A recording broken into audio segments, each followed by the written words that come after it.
আজকে বানাবো অনুষ্ঠান বাড়ির মতো পটল চিংড়ি। তো চলো বেশি কথা না বলে ভিডিওটা শুরু করা যাক। প্রথমে কড়াইয়ের মধ্যে দিয়ে দিলাম তেল। তো তেল গরম হয়ে আসলে তার মধ্যে দিয়ে দিতে হবে কেটে রাখা পটলগুলো, এবং সেই পটলগুলোকে ভালো করে লাল লাল করে ভেজে নিতে হবে।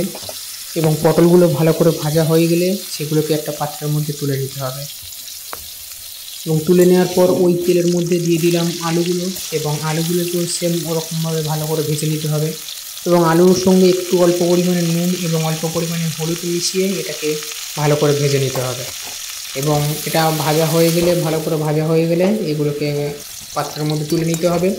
এবং চিংড়িটা ভাজা আমি দেখালাম না, যেহেতু চিংড়ি অলরেডি আমি আগে ভেজে নিয়েছি, সেহেতু চিংড়ি ভাজাটা তোমাদেরকে আর দেখালাম না।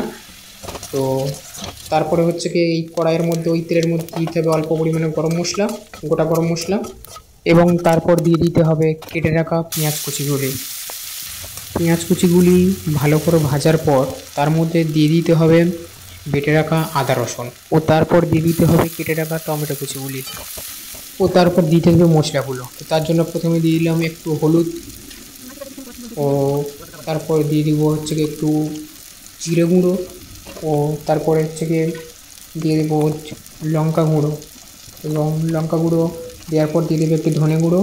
এবং আপনারা চাইলেও, আমি একটু অল্প পরিমাণে কাশ্মীরি লঙ্কা ইউজ করেছি, আপনারাও চাইলে ইউজ করতে পারেন। মশলা দেওয়ার পরে এখানে অল্প পরিমাণে জল দিয়ে একটু মশলাটিকে ভালো করে কষিয়ে নিতে হবে।